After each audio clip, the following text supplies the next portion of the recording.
Salut à tous, c'est Cyril71, bienvenue dans cette nouvelle vidéo en ce jeudi 24 décembre 2020. On se retrouve pour un nouveau point météo, beaucoup plus tôt que les autres jours, car ce soir c'est le réveillon de Noël. Et je tiens quand même à revenir sur les modèles d'aujourd'hui, car ça évolue encore, décidément, chaque jour. On a un nouveau scénario et c'est la raison pour laquelle je viens régulièrement vous faire ces points météo. Alors aujourd'hui, qu'est-ce qui a changé? Notamment le risque de neige en plaine, il a diminué et c'est lié en fait à la tempête de dimanche. Je vais donc vous montrer l'évolution du jet stream, vous allez mieux comprendre pour quelles raisons. Alors, on a le refroidissement qui a lieu en cette fin de semaine par rapport à, ici au jet stream donc, qui plonge sur nous en flux de nord-nord-est, on le voit très bien ici.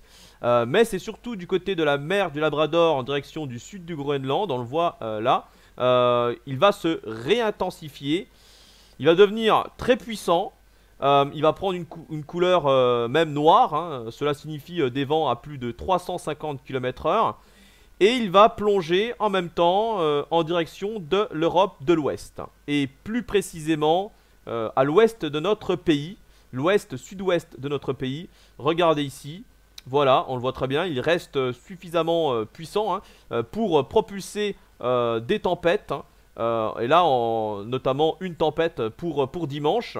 Donc il va falloir surveiller tout cela. Et puis ensuite, on voit très bien que le jet stream continue sa route en direction de la Méditerranée et il va même bifurquer à partir de l'Italie en direction de l'Europe centrale.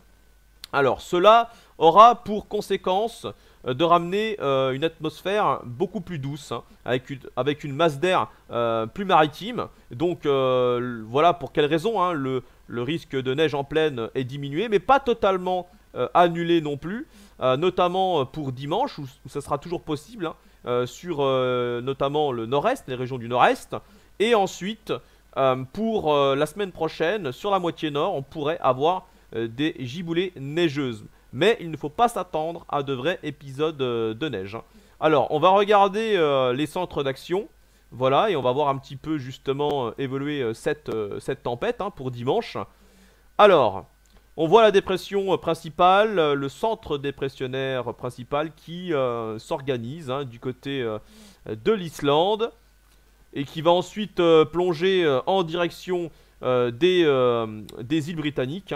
Et j'attire votre attention sur une dépression, une petite dépression qu'on voit ici. Elle est à 1005 hectopascales et c'est justement celle-ci qui sera à l'origine de cette tempête de dimanche. Alors cette dépression sera reprise par le jet stream que vous avez vu juste avant. Elle va donc rejoindre la dépression principale au nord de l'Islande. Et elle va se fondre dans le rail dépressionnaire. C'est-à-dire que là on ne la voit plus, mais elle est pourtant bien présente par ici. On distingue d'ailleurs les isobars qui se resserrent très nettement là. Donc la dépression va être propulsé par le jet stream et du coup on va la voir arriver sur notre pays, notamment voilà, par les régions du nord-ouest, les régions de l'ouest. Ça va rentrer dans les terres également, une grande partie du centre-ouest du pays, du coup toutes les régions depuis les pays de la Loire, la région Poitou-Charentes, le nord de la région Nouvelle-Aquitaine en direction de toutes les régions centrales en fait, même jusqu'aux Ardennes, jusqu'aux frontières belges. Il y aura des rafales de vent tempétueuses. Alors, pour l'instant, les valeurs peuvent encore évoluer, mais d'après ce que j'ai pu observer aujourd'hui, il faut s'attendre à des rafales jusqu'à 130 km/h sur les côtes, voire peut-être 140 km/h sur les côtes atlantiques plus particulièrement. À l'intérieur des terres, 90 à 100 km/h sur les régions que j'ai citées là il y a quelques secondes. Du coup voilà ce qu'il faut s'attendre pour dimanche, c'est quand même assez puissant, assez fort, c'est à surveiller. En ce qui concerne la suite, les isobars vont se desserrer plus tard, donc là les vents en descendant vers le sud devraient quand même diminuer, même s'il faudra surveiller notamment pour le centre-est. En ce qui concerne les précipitations pour cette journée, ça n'a pas changé, toujours de très fortes pluies avec des cumuls importants sur les régions de l'ouest, du sud-ouest, également vers les contreforts des reliefs avec énormément de neige en montagne. En ce qui concerne la neige en plaine, je vous l'ai dit juste avant, donc pour cette journée, peut-être sur le nord-est.